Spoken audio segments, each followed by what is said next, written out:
इस बच्चे का नाम था दीपांशु। मालूम है कितने नंबर आए थे इसके? एक सब्जेक्ट में 97 और एक में 95। पढ़ लो, तुम्हारे लिए भी कोई ऐसे ही बोलेगा कि सही है।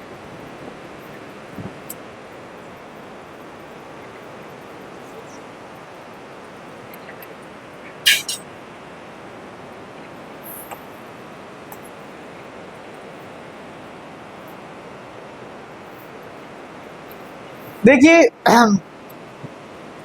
Human I and the colourful world, नाम से ही क्लियर है कि चैप्टर के नाम का मतलब क्या है। बेसिकली सबसे पहले हम चैप्टर का नाम डिस्कस करते हैं, लेकिन ये तो बहुत सिंपल सा नाम है कि सबसे पहले आप अपनी आई के बारे में पढ़ोगे। ठीक है, क्या पढ़ोगे? क्या पढ़ोगे अपनी आई के बारे में? आई के अंदर कौन कौन से पार्ट्स होते हैं, कौन से पार्ट का क्या क्या फंक्शन होता है, कौन से पार्ट के कौन से फंक्शंस पे इम्पैक्ट पड़ेगा तो डिफेक्ट ऑफ विजन होगा। डिफेक्ट ऑफ विजन क्या क्या हो सकता है? डिफेक्ट ऑफ विजन हो सकता है कि मुझे पास का दिखाई ना दे, या मुझे दूर का दिखाई ना दे, या मुझे दोनों में कुछ ना कुछ प्रॉब्लम हो। दिखाई ना दे का मतलब ये नहीं कि दिखाई नहीं देता। आज मैं हूं, मैं खड़ा हूं, मुझे पीछे का बहुत दिखाई दे रहा है, आराम से दिखाई दे रहा है, लेकिन क्या उसको देखते समय मेरी आईज पर कोई स्ट्रेस पड़ रहा है? तो the answer is yes, stress पड़ रहा है, तो that means there is a defect of vision. कौन कौन से डिफेक्ट ऑफ विजन होते हैं, किस किस तरीके से हम उसे करेक्ट कर सकते हैं, क्या क्या उनके कॉजेज होते हैं। यानी हमारी आईज में कोई भी प्रॉब्लम हो रही है, if I am not able to see any far away object, if there is someone who is not able to see any nearby object comfortably without having any stress on the eye, then that means there is a defect of vision. Now we will try to understand कौन सा defect है, we'll try to understand क्या reason है, we'll try to understand कैसे उसे हम correct कर सकते हैं। That all lie in the topic human eye. Thereafter we'll move to certain atmospheric phenomena जो हमारे एटमोस्फेयर में आसपास हो रहे हैं। एटमोस्फेयर में क्या हो रहा है? Rainbow formation. हम सब ने देखा है रेनबो बनता है। रेनबो के लिए दो नेसेसरी कंडीशन होती है, सनलाइट और रेन। बेसिकली रेनबो के लिए कि रेन ड्रॉप्स होनी चाहिए और सनलाइट होना चाहिए, देन ओनली रेनबो बन रहा है। जो प्रैक्टिकल की आप बात कर रहे हो, मैंने आपको नहीं कराया रेनबो वाला, वो मैं आपको क्लास में करा दूंगा, ये चैप्टर के बीच में करा दूंगा। जिस दिन रेनबो वाला टॉपिक आएगा उस दिन सारी लाइटें बंद कर यहाँ पर रेनबो बनाएंगे। ठीक, रे वाला आई कैन नॉट डू इतनी जल्दी, वो हम प्रैक्टिकल क्लास में करेंगे। सबको कराया मैंने, बट वो प्रैक्टिकल क्लास तो आने दो। ठीक, सुन लो, रेनबो फॉर्मेशन हो गया, या ट्विंकलिंग ऑफ स्टार्स हो गया। ठीक है, या आप जहां पे स्टार्स को देखते हो, जैसे आप रात को देखो, आपको ऊपर स्टार दिखाई देंगे, क्या एक्चुअली में स्टार वहीं पर है? The answer is no. वहां से कई किलोमीटर दूर होते हैं, मीटर भी नहीं, कई किलोमीटर दूर है, लेकिन आपको वहां दिखाई दे रहे हैं। प्लैनेट्स ट्विंकल नहीं करते, क्यों नहीं करते? या जब हम स्पेस में देखते हैं एक एस्ट्रोनॉट को, तो उसका आसमान नीला क्यों नहीं है, या हमारा आसमान नीला क्यों है? या फिर रेड लाइट के अंदर, सॉरी, या फिर ट्रैफिक लाइट के अंदर तीन कलर रेड, ऑरेंज या येलो, जो भी आप बोलते हो, ग्रीन क्यों होते हैं? क्या ये रैंडम कलर है या इसके पीछे कोई साइंटिफिक रीजन है? या हमें स्काई क्यों ब्लू दिखाई दे रहा है? या फिर शाम के समय जो सन है उसका कलर हमें थोड़ा सा ऑरेंजिश क्यों दिखाई देता है? या फिर जो क्लाउड्स है ये व्हाइट कलर के क्यों होते हैं? ये सभी क्वेश्चंस का हम आंसर इस चैप्टर में ढूंढने की कोशिश करेंगे और ढूंढ भी लेंगे। या कभी कभी ऐसा होता है कि तुम कोई चीज ढूंढ रहे हो, वो चीज तुम्हारे सामने पड़ी है, तुम ढूंढ रहे हो, तुम्हें नहीं दिखाई दे रही, फिर पीछे से मम्मी आई और मम्मी ने ढूंढ के बोला, थप्पड़ मार के, अंधा है, दिखाई नहीं दे रहा तेरे को, सामने पड़ा था, ऐसा क्यों होता है? तो ये सब हम इस चैप्टर के अंदर डिस्कस करेंगे, और साथ में ये भी डिस्कस करेंगे कि जो डेंजर साइन होते हैं, अच्छा, डेंजर साइन का जनरली कलर कौन सा होता है? रेड। क्यों होता है ये भी हम इस चैप्टर के अंदर पढ़ेंगे। तो बड़ा ही मतलब इंटरेस्टिंग चैप्टर है। क्यों इंटरेस्टिंग चैप्टर है? क्योंकि जो चीजें हम आसपास देख रहे हैं हम उनके बारे में यहाँ पे पढ़ेंगे, तो सुनकर ही अच्छा सा लगता है कि हाँ रेनबो बनता है। जब रेनबो बनता है तो हम सब एक्साइटेड हो जाते हैं कि भाई देखते हैं, तो हम क्लास में बना के देखेंगे। अच्छा, किसी ने रेनबो आसमान की सिवा कहीं और बनते हुए देखा है? कहाँ देखा है? ठीक है, और किसी ने गुफा में रेनबो बनते हुए देखा है? देखा है। कहाँ देखा?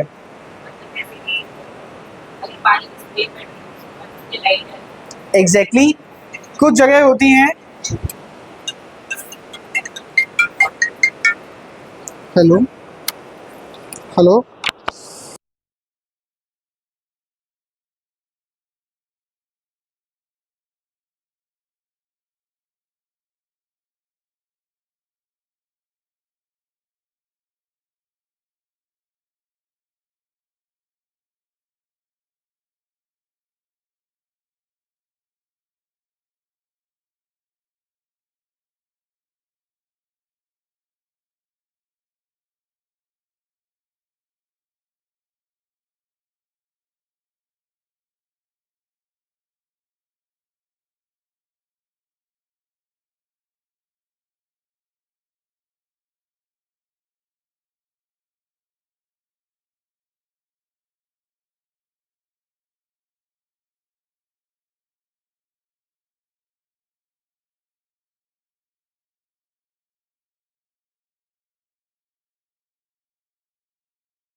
हाँ, तो क्या डिस्कस कर रहे थे हम?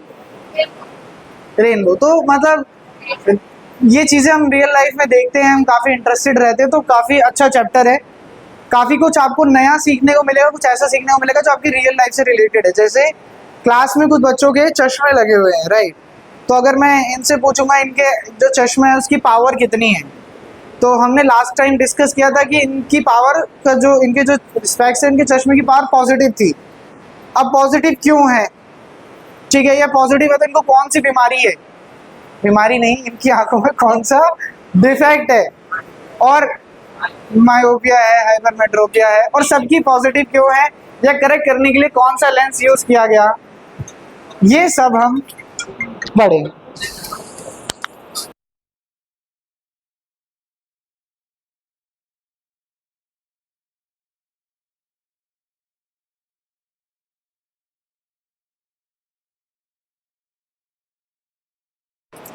पढ़े?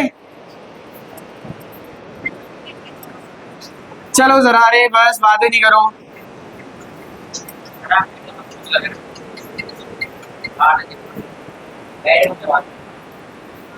गायब हो जाऊंगा, लाइट बंद कर दोगे तो। We can not do anything यार। मैं इसका बैकग्राउंड ब्लैक कैसे करूँ? आज जाके चेक कर लूंगा, अगर हो जाएगा तो कर दूंगा। कह रहे eye the most sensitive and valuable sense organ of human body is human eye. कि हमारी बॉडी का सबसे सेंसिटिव और सबसे वैल्यूएबल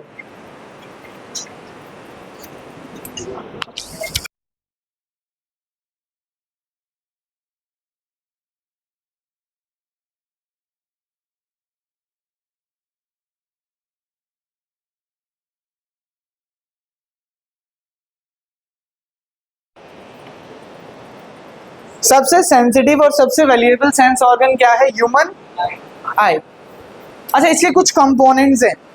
क्या क्या कंपोनेंट्स हैं थोड़ा सा ध्यान से देखेंगे, ठीक है?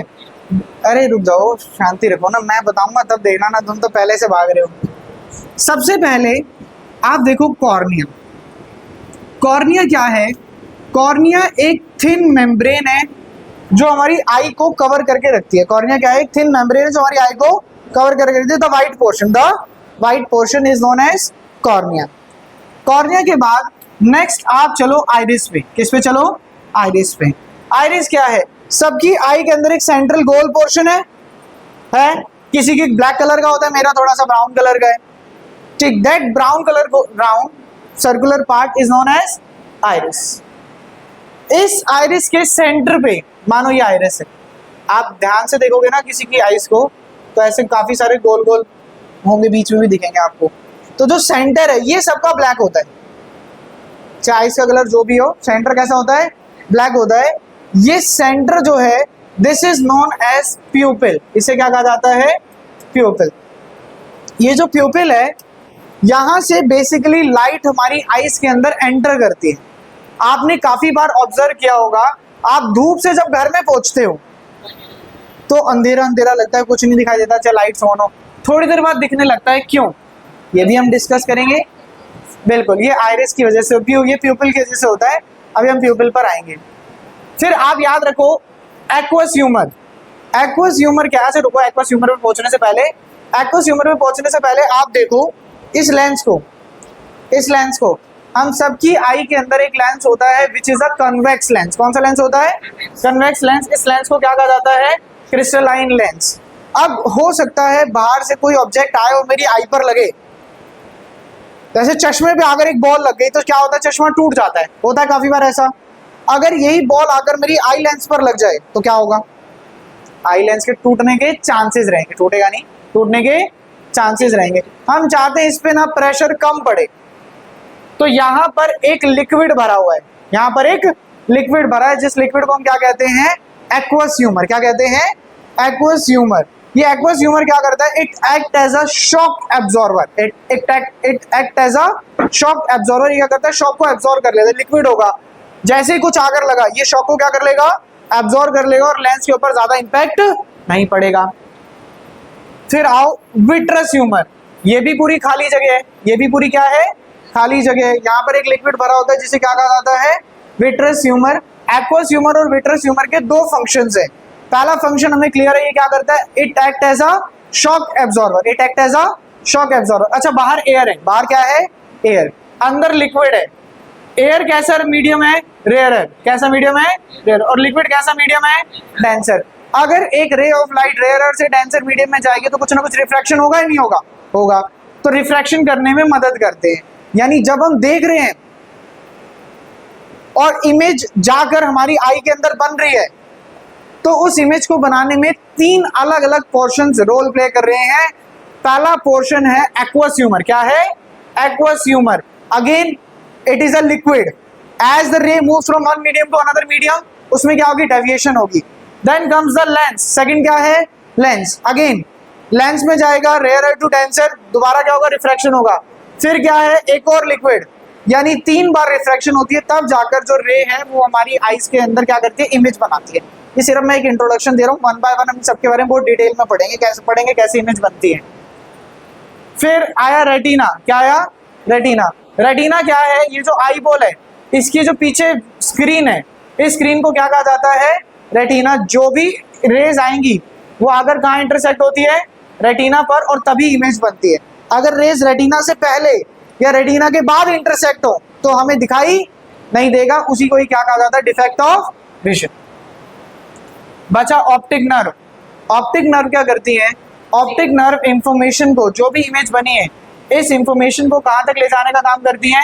ब्रेन तक। कहां तक ले जाने का काम करती है? ब्रेन तक। मैंने सिलेरी मसल्स को छोड़कर सबके फंक्शन बता दिए, सबके फंक्शन थोड़े थोड़े इंट्रोड्यूस कर दिए।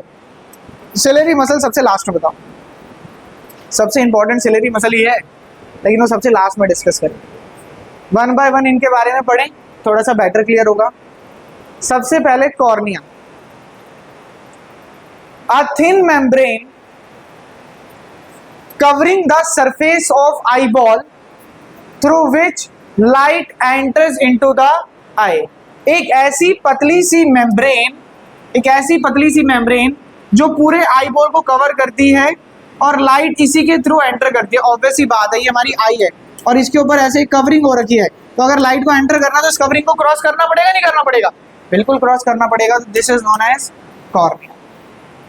कॉर्निया के बाद मैंने बोला ये किसी की आई है, बीच में एक सर्कुलर पोर्शन होता है, सर्कुलर पोर्शन को क्या कहते हैं? आइरिस। क्या कहते हैं? आइरिस। तो क्या कह रहा है? अ dark part located just after the cornea. Just cornea के पीछे एक डार्क पार्ट होगा, उस डार्क पार्ट को क्या कहा जाता है? आइरिस। अब सुनो मेरी बात ध्यान से, जब आप चैप्टर नंबर 6 पढ़ोगे, कंट्रोल एंड कोऑर्डिनेशन, तो आपको पर्टिकुलरली बताया जाएगा कि जो ये प्यूपिल है, अच्छा पहले प्यूपिल के बारे में पढ़ लेते हैं, फिर मैं वापस से आऊंगा थोड़ा सा। क्या कह रहा है? प्यूपिल is an opening between the aqueous humour and the eye lens. आपकी आई के अंदर, ये आपकी आई है और सेंटर में प्यूपिल है। सेंटर में क्या है? प्यूपिल है। आप जानते हो जब भी रेज इंटरसेक्ट करती है इमेज तभी बनती है, तो उन रेज को इस जगह से हमारी आई के अंदर जाना पड़ेगा, तभी तो इमेज बनेगी। तो जो लाइट है वो कहाँ से एंटर करती है? प्यूपिल से। कहाँ से एंटर करती है? प्यूपिल से। अब इसको इस तरीके से समझो, आपका घर है, यही रूम है, और इस रूम में एक छोटी सी विंडो है, ठीक है, और दिन में 12 बजे का टाइम है, मैं चाहता हूँ रोशनी थोड़ी सी हो, उस विंडो के ऊपर कर्टन लगाए, तो क्या करें? उस कर्टन को पूरा खोल दें? नहीं, थोड़ा सा खोलें। थोड़ी देर बाद बाहर रोशनी कम हो गई, शाम का टाइम हो गया, लेकिन मुझे अंदर उतनी रोशनी चाहिए, तो क्या करूं? थोड़ा सा और ज्यादा खोल दो, और रोशनी चाहिए तो थोड़ा सा और ज्यादा खोल दो। तो इसी तरीके से ये जो प्यूपिल है ना, इसका साइज चेंज होता रहता है, छोटा बड़ा छोटा बड़ा। अगर साइज बड़ा होगा तो अंदर लाइट कैसी जाएगी? ज्यादा, और साइज छोटा होगा तो लाइट कैसी जाएगी? कम। मैंने कहा प्यूपिल का साइज तो चेंज होता है, लेकिन प्यूपिल का साइज चेंज कौन करता है? कौन करता है? आइरिस। आइरिस क्या है? अ dark part located at just after the cornea. Cornea के बाद जो ये डार्क पार्ट है, इसे क्या बोला जाता है? आइरिस। और आइरिस क्या करता है? इस प्यूपिल के साइज को कंट्रोल करता है। Iris control the size of प्यूपिल। इसकी मदद से क्या होगा? इन शॉर्ट, ये कंट्रोल करता है, ये कंट्रोल करता है, control the amount of light entering in eyes, in eye, कि हमारी आई के अंदर कितनी लाइट एंटर करेगी, हमारी आईज के अंदर कितनी लाइट एंटर करेगी, कौन कंट्रोल करता है? प्यूपिल। कौन कंट्रोल करता है? प्यूपिल। अगर प्यूपिल का साइज बड़ा तो ज्यादा लाइट जाएगी, प्यूपिल का साइज छोटा तो कम लाइट जाएगी। अब एक बात बताओ, अब रिलेट करेंगे किस चीज को, कि जब हम धूप में से आते हैं तो हमें अंधेरा के अंधेरा क्यों लगता है? आप धूप में हो,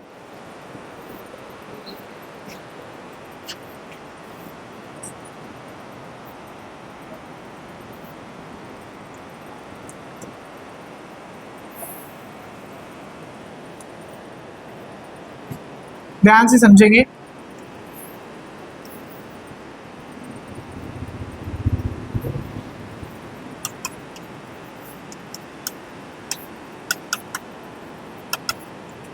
देखिए, आप धूप में हो तो धूप में बाहर जो लाइट है वो बहुत ज्यादा है, बहुत कम है? बहुत ज्यादा है। बहुत ज्यादा है तो क्या चाहते हैं? कि प्यूपिल का साइज बड़ा हो जाए, थोड़ा सा छोटा हो जाए? थोड़ा सा छोटा हो जाए। तो प्यूपिल का साइज कैसा हो गया? थोड़ा सा छोटा। किसने किया? आइरिस ने किया। अब प्यूपिल का साइज थोड़ा सा छोटा हो गया, और कुछ एक्स अमाउंट ऑफ लाइट क्या कर रही है? आइस के अंदर एंटर कर रही है। अब मैं बाहर से धूप से एकदम से अपने रूम के अंदर चला गया, जहां पे भी थोड़ी बहुत लाइटें चल रही है, लेकिन बाहर के कंपैरिजन में ब्राइटनेस ज्यादा है, कम है? कम है। लेकिन प्यूपिल का साइज उतना ही है, प्यूपिल का साइज उतना ही है। अब सोचो, थोड़ा ही सही होल है और लाइट है बाहर कम, लाइट है बाहर कम, तो क्या अच्छे से लाइट अंदर जा पाएगी? नहीं। तो इसलिए हमें कैसा दिखाई देता है? अंधेरा अंधेरा। कैसा दिखाई देता है? अंधेरा अंधेरा, क्योंकि बाहर लाइट कम है तो अंदर लाइट कम जा रही है। थोड़ी देर बाद क्या होगा? थोड़ी देर बाद इस आइरिस को ये बात समझ में आ जाएगी कि हाँ भाई, ये जो साइज है प्यूपिल का ये कम है, तो आइरिस क्या करेगा? प्यूपिल के साइज को थोड़ा सा क्या कर देगा? इंक्रीज कर देगा। अब प्यूपिल का साइज थोड़ा सा इंक्रीज हो गया तो लाइट अंदर ज्यादा जाएगी, नहीं जाएगी? बिल्कुल जाएगी। और थोड़ी देर बाद हमें उस रूम के अंदर क्या होने लगता है? जो भी चीजें होती है क्या होने लगता है? दिखाई देने लगती है। समझ आ रहा है क्यों? जब हम धूप से आते हैं, धूप से आते ही ये प्यूपिल का साइज क्या होता है? कम होता है, क्योंकि बाहर ब्राइटनेस बहुत ज्यादा थी, रूम में आए ब्राइटनेस कम है, लेकिन प्यूपिल का साइज एडजस्ट होने में थोड़ा सा टाइम लगेगा, इसलिए अंधेरा अंधेरा लगता है। थोड़ी देर बाद प्यूपिल का साइज क्या हो जाता है? बड़ा हो जाता है, जिस वजह से लाइट अच्छे से एंटर करती है और हमें आसपास का सब कुछ दिखाई देने लगता है। बोलो, बात क्लियर हो रही है नहीं हो रही? सबको कहानी समझ आई? अब मैं थोड़ा पीछे लेके जाता हूँ आपको, आपसे कुछ सवाल पूछता हूँ। What do you understand by cornea? Cornea क्या होता है? थिन मेम्ब्रेन जो आई बॉल को क्या करके रखती है? Cover. What do you mean by iris? ये dark circle present at the centre of the eye is known as iris. It is present just after the cornea. Third, what do you mean by pupil? The central opening of the eye into the eye, जो आई के अंदर opening है, that is known as pupil. Pupil का size same रहता है, change होता रहता है? कौन कंट्रोल करता है? आइरिस। अब सुनो थोड़ी, प्यूपिल नहीं, iris is the whole portion, उसके बीच में प्यूपिल है। प्यूपिल कभी बड़ा हो जाता है, कभी छोटा हो जाता है, दैट्स इट। ठीक है? अच्छा, अब एक बात सुनो मेरी, ध्यान से सुनो। अभी नहीं, इस चैप्टर में नहीं, लेकिन आप कंट्रोल एंड कोऑर्डिनेशन में पढ़ोगे कि कुछ अलग अलग तरीके के एक्शंस होते हैं। आपने पहले पढ़े हैं, कुछ होते हैं वॉलेंट्री एक्शन, कुछ होते हैं इनवॉलेंट्री एक्शन। वॉलेंट्री एक्शन जो मेरे कंट्रोल में, जैसे अभी मेरे हाथ मेरे कंट्रोल में है, मेरी बॉडी, मेरे पैर मेरे कंट्रोल में है, लेकिन क्या जो मेरा ब्लड का फ्लो है वो मेरे कंट्रोल में है? क्या मेरी हार्ट बीट मेरे कंट्रोल में? नहीं। इन्हें बोलते हैं इनवॉलेंट्री एक्शन। क्या बोलते हैं? तो व्हाट डू यू थिंक, ये वॉलेंट्री एक्शन है इनवॉलेंट्री एक्शन? इनवॉलेंट्री एक्शन में कंट्रोल थोड़ा ना कर सकता हूँ कि मैं अभी सोचूं मेरे आई प्यूपिल का साइज बड़ा हो जाए, नहीं, ऐसा नहीं हो सकता, ये इनवॉलेंट्री एक्शन है। तो आपको कंट्रोल एंड कोऑर्डिनेशन में बताया जाएगा, याद रखना वहां पर जब पढ़ोगे कि आइरिस कंट्रोल तो कर रहा है, लेकिन इस आइरिस को इंस्ट्रक्शन कौन दे रहा है, यानी ब्रेन का कौन सा पोर्शन है जो आइरिस को इंस्ट्रक्शन दे रहा है कि आप प्यूपिल का साइज छोटा करो, प्यूपिल का साइज बड़ा करो। ये हम कहाँ पढ़ेंगे? कंट्रोल एंड कोऑर्डिनेशन में। तो ये टॉपिक यहाँ से रिलेटेड रहेगा, तो थोड़ा सा इसको याद रखना है कि हाँ सर हमें वहां पर ये टॉपिक पढ़ना था। अब थोड़ा सा आगे बढ़े, देखो at the end this is more of learning कि what is cornea, what is iris, what is pupil, you need to learn it. मैं अपनी तरफ से बेस्ट समझाऊंगा, डोंट वरी अबाउट इट।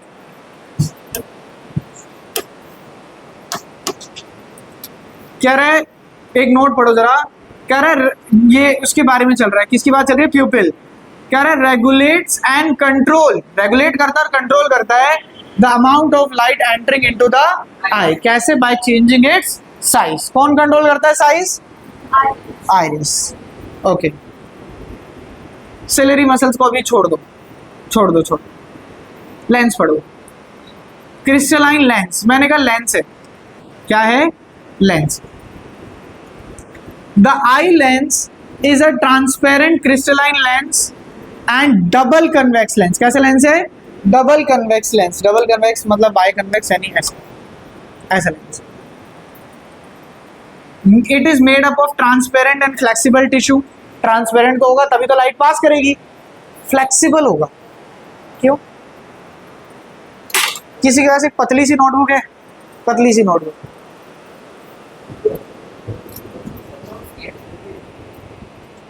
बेटा बहुत पीटूंगा नोट्स की नोटबुक पतली हुई तो। हाँ ये देखो, हाँ बढ़िया नोटबुक है। अब देखो, कर लेना, कुछ दिक्कत तो नहीं है? तुम्हें हार्ट अटैक तो नहीं आया? इसको हटा देते ना।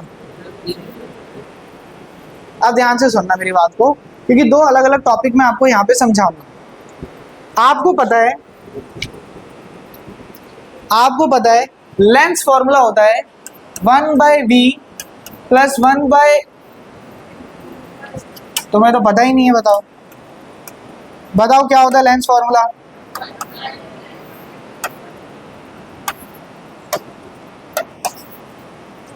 One by v minus 1/u is equals to 1/, ये तुम्हारी आई बॉल है।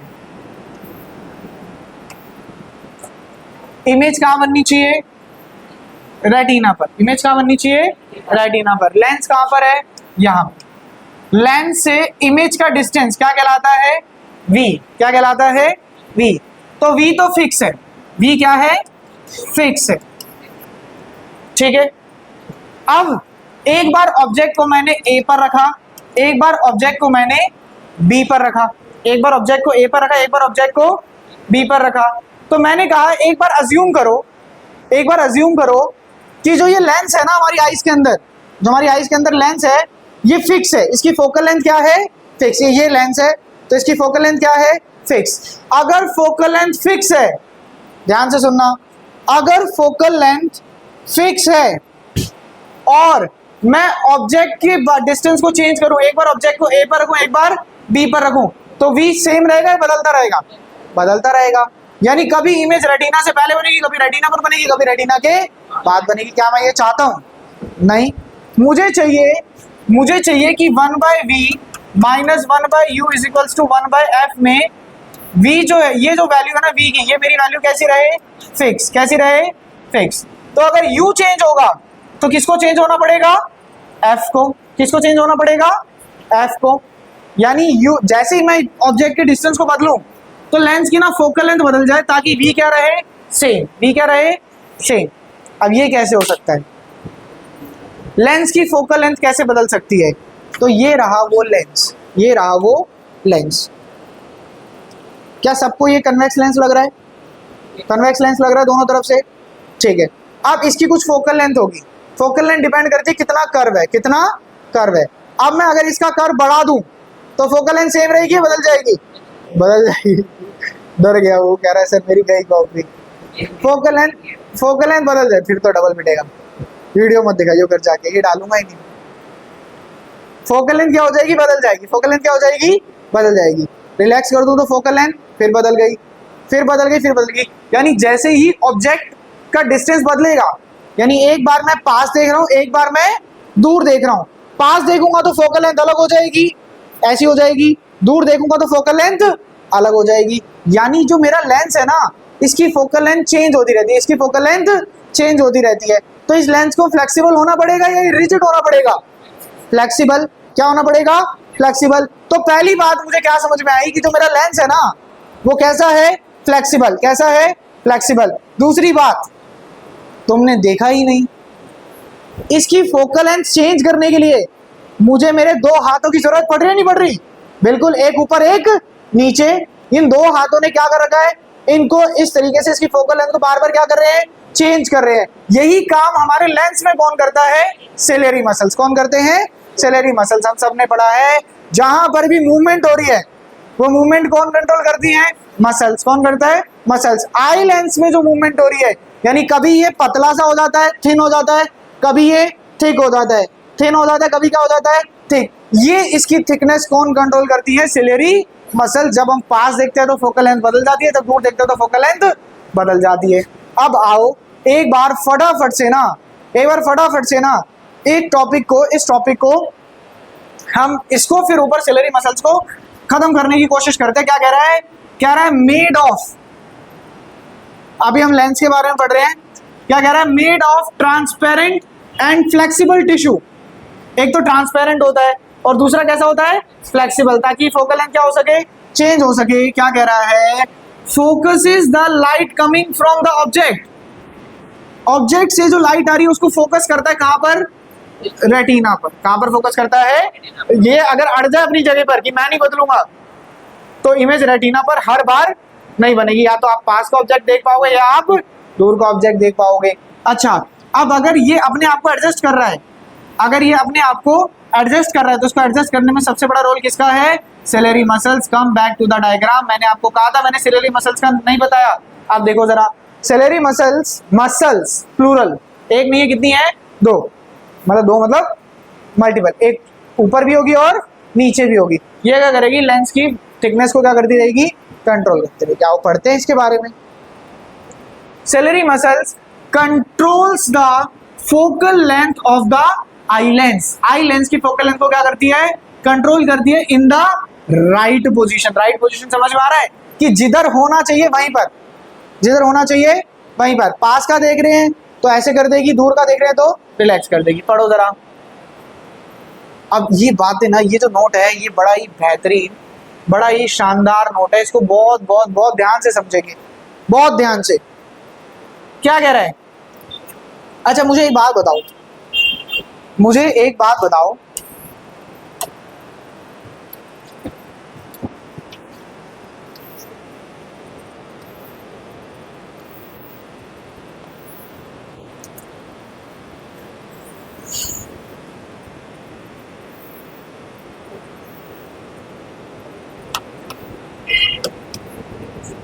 पहले बताओ किसमें जो कर्व है वो ज्यादा है?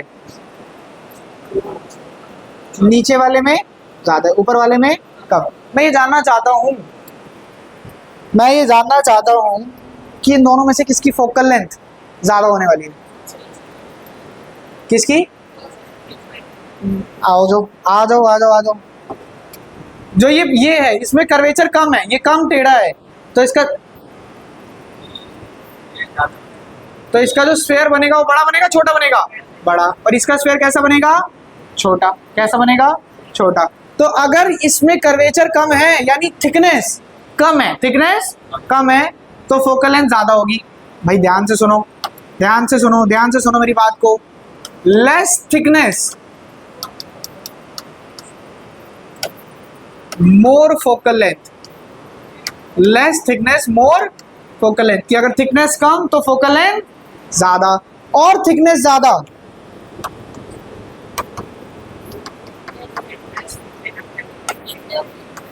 फोकल लेंथ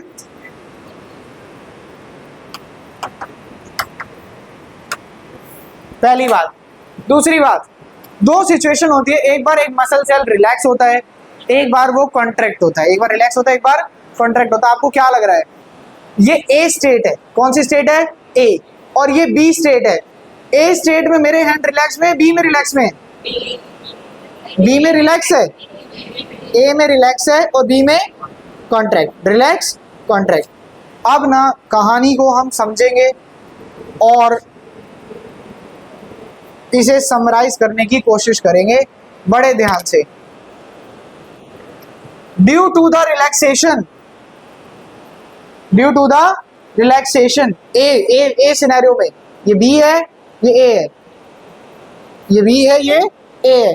तो ड्यू टू रिलैक्सेशन, जब मैं रिलैक्स में हूं तो मैं ए स्टेट में हूं, मैं ए स्टेट में हूं, यानी थिकनेस कैसी है? कम। थिकनेस कैसी है? कम। और थिकनेस कम तो फोकल लेंथ ज्यादा, थिकनेस कम तो फोकल लेंथ ज्यादा। तीन अलग अलग चीजें मिक्स हो रही है भाई, खिचड़ी नहीं पकानी है, ध्यान से समझना है, खिचड़ी नहीं पकानी है, बहुत ध्यान से समझना है। पढ़ो जरा सॉरी, पढ़ो जरा। ड्यू टू रिलैक्सेशन, जब रिलैक्सेशन होता है, जब रिलैक्सेशन होता है तो फोकल लेंथ क्या हो जाती है? बढ़ जाती है। फोकल लेंथ क्या हो जाती है? बढ़ जाती है। अगर मैं इसको थोड़ा सा एडिट कर दूं, अगर मैं थोड़ा सा ऐड कर दूं, ड्यू टू रिलैक्सेशन थिकनेस, बोलो थिकनेस बढ़ी कम हुई? थिकनेस कम हो गई, thickness decreases and the focal length increases. उल्टा चलेगा, थिकनेस ज्यादा तो फोकल लेंथ कम, थिकनेस कम तो फोकल लेंथ ज्यादा। And when the muscles contract and the muscles contract, thickness क्या हो जाएगी? ज्यादा हो जाएगी, thickness increases and the focal length decrease.